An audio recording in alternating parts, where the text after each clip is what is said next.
international experience isn't a gap, it's your superpower. You just haven't figured out how to show it to the Dutch yet. Welcome to Resettle Life and Career in the Netherlands. We are Mirjam and Corine, expats, repats, and your career partners. We share real stories, real strategies, and the occasional reminder that Dutch directness is actually a gift. Let's get you unstuck. Hi, and welcome to a new episode of Resettle Career and Life in the Netherlands. Today you have me, Mirjam, the bakker, Mirjam in good Dutch. And sometimes it will be Corine van Dijk den Oude. We both founded and own Resettle. And we are career partners for international professionals who are moving to the Netherlands, just arrived in the Netherlands, or are Dutch expats as we were ourselves and are moving back to the Netherlands. So in this podcast, we will talk to you about everything that you might encounter, everything that happens once you start your career in the Netherlands, or if you want to move positions. And we talk about the Dutch job market. We talk about how to position yourselves. We talk about networking and why it is so important. And everything actually that's related to that. We also touch on subjects like settling in this country, understanding Dutch culture, and so on. Today, I am going to talk to you about the three biggest mistakes. I say mistakes, and actually I'm starting all wrong because it's not a mistake per se. It's the three things that you might do as an international professional when you are job hunting in the Netherlands that maybe are, there's no maybe about it, that are counterproductive to what you're trying to achieve. And, it's fixable. And I want to be upfront with you. Nothing I'm talking about is about doing something wrong, not trying hard enough, quite the opposite actually, because every person we've worked with in our coaching practice who fell into these patterns, they were working incredibly hard. And that's what makes it so frustrating.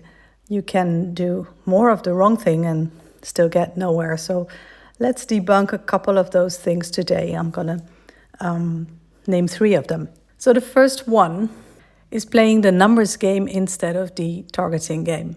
So you've been applying to jobs that you feel you're qualified for, from the Netherlands or maybe even from abroad if you're contemplating a move here. And crickets, right? There's silence. The instinct we have is, okay, I have to apply to more jobs. I have to try harder. I have to send in more applications, widen the net. I'm gonna, send my CV, my resume. I'm gonna alter the cover letter a slight bit and going to apply to job after job after job. And it feels really productive. It feels like you're doing something. And you are. The thing is, though, that a Dutch hiring manager, they take, 6, 7, 8 seconds maybe to look at your application. And they want to see that it was written to them specifically. In the age of AI, and we use AI, but we don't use it to think for us. We don't use it to write for us. We don't use it to make decisions for us. We do use it as an incredibly handy tool that saves us a lot of time. And we also actually help our coachees to use it in a way that helps them. But it never does the work for you. Let's just, that disclaimer I want to make. So if you send out 10, 20, 30 applications in a row, they're going to be slightly generic, right? And if you send it out and it's generic, it gets treated that way. They won't answer it. They'll just see it as, oh my God, this is the, 100th, 50th person that is sending out the exact same thing. And for you, it means you end up in an exhausting loop because you have, more applications and then there's more silence. And you're like, oh my, is there something wrong with me? Am I not qualified enough? What's the issue here? The issue is volume. And we'll come back to this properly in a later episode because I've applied to 100 jobs is a sentence we hear constantly. and it deserves its own conversation. So there's going to be a separate episode specifically on that. But for now, just make a little note. If your strategy is more and more isn't working, then, well, it's probably not the fix. So mistake number 2, waiting to network until it feels natural. And there's a pattern that we see again and again and again. Someone knows intellectually that a huge number of Dutch jobs, vacancies, are filled through someone's network. We call it via. So that might be before they're ever even posted on LinkedIn or on any of the countless job boards. And that is a real thing. And I can't speak for every country in the world, but I know here in Holland, in the Netherlands, in this country, a lot of the jobs you will find through networking. And that's a hard, bitter pill to swallow, because when you're freshly arrived, whether it is from overseas, from another European country, or, as both Corinne and myself experienced as a Dutch expat, I came back after 14 years, you're viewed differently and you lack the proper network. Now, networking can feel awkward. It can feel uncomfortable. You may not maybe know where to start or who to reach out to. Might even feel a bit fake or something only outgoing people are allowed, doing. And then you wait and you're like, you know what? I'll start networking once my Dutch is better. By the way, learn Dutch, we'll talk about that in another episode as well. Start learning Dutch, I would say. Or you think, okay, I'll start networking once I understand the culture more, or once I feel more confident. But in the meantime, you're still applying through the front door, through the job boards, through LinkedIn. And the side door, that's the one that actually opens more often here, through your network door. And that door you're not touching. And I understand, because, reaching out to a stranger and asking for 15 minutes of their time for coffee can feel like asking for a favor you haven't earned. But that's not what's actually happening. And, most people who've built a career here, even the Dutch, at some point, they were the new person who didn't know anyone either.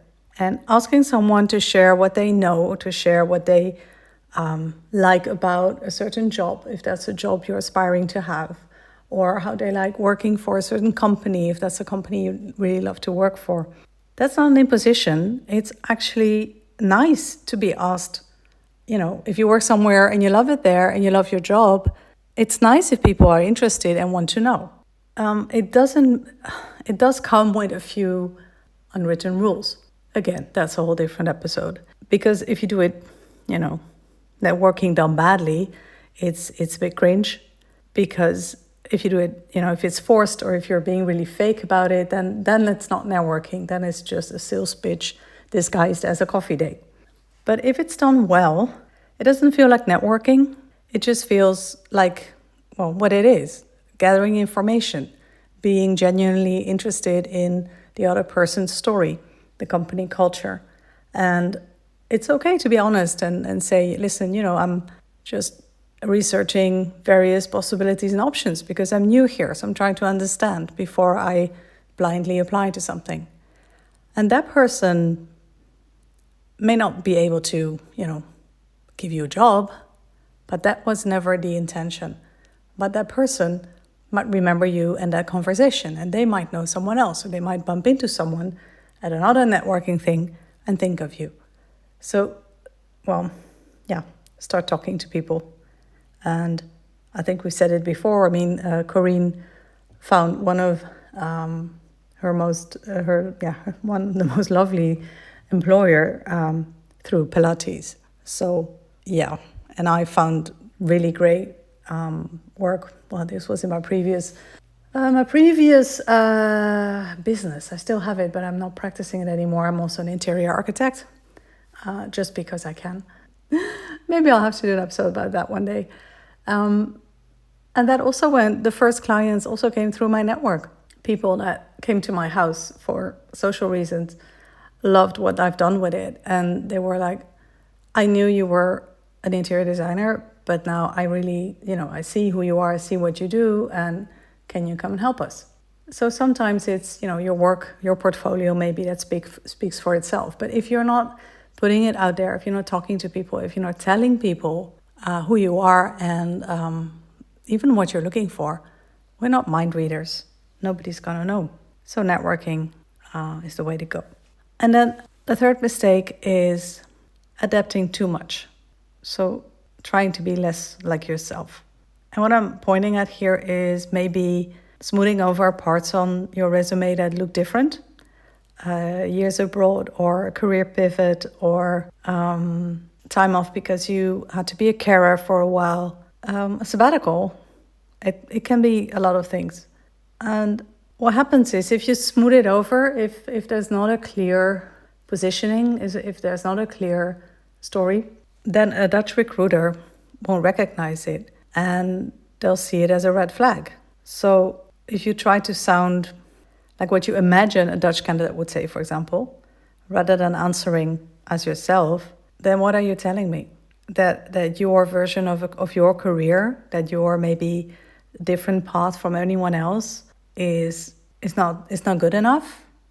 When you already feel like an outsider, it feels safe to blend in instead of standing out. But what happens is that you're an international. A hiring manager is not going to compare you to some ideal imaginary Dutch candidate.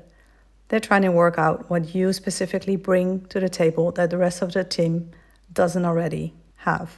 And yes, there are a lot of recruiters, unfortunately, that see international and that put that resume aside straight away. There's a few ways around that, but I'd love to change the whole world. I can't change a recruiter's mind. I can't change a person's mind that is closed off and they can't see what's right in front of them, unfortunately. So that I cannot do, but we can make sure that you stand out for exactly who you are and exactly how unique you are. And that will make you a stronger candidate. So that's 3 things that you can tweak, that you can think about, that can make your story more interesting and your application better if you aim it at the right opportunities. Don't wait for networking to feel comfortable. Just start. And maybe just start by having coffee with a new neighbor. And don't overcomplicate it. It doesn't have to feel or be heavy. You don't have to have a whole scenario or 10 different pitches written and memorized. But do start talking. So yes, you're trying very hard and please keep trying. Just try something different maybe. Something that's unfamiliar, something that's uncomfortable, but something that might actually work in the Dutch work culture, in the Dutch job market. And once you look at what you've been doing so far, if it hasn't been working for you, and try to correct bits and pieces and use the time that you would normally use to send out another 10 applications to do one of the things that I talked about in this episode. Okay, so if this episode resonated with you, and if you're building your career in the Netherlands or you want a complete career change, if you're here on a DAFT visa, want to come in on a DAFT visa and are an entrepreneur, if you are the trailing spouse and you're like, yeah, okay, so what about my ambitions? There's so many, if you're a Dutch expat and you're coming back home and you're like, okay, this is not as easy as I thought it would be, then keep listening to this podcast. Click the little plus sign or on whatever platform you are, and keep listening because we're trying to cover as many subjects as we can. And check out the show notes because we have been building something amazing and we're very, very, very excited about it ourselves. We'll talk more about that in other episodes. It's not the goal of this one today, but we do host a free live webinar every 2 months, I guess. So I'll put the dates in the show notes. You can check it out for yourselves. Do come to the webinar because we talk about everything that has to do with the Dutch job market, the Dutch work culture, and settling in this beautiful country. And I really think if you're struggling right now, or if you just want to be really well prepared before you make the move, this might be something that you'll love. And love to see you there. There's time for Q&As, so be very welcome. Again, link to sign up is in the show notes. And if you love this show, please, please, please keep listening, because we do it for you. And it's always a bit awkward because I never know who is listening. I know a lot of people are listening, but I don't know exactly who. So yeah, a little comment or a little like, or just keep listening. That's enough, actually, because we're doing this for you. And well, until next time.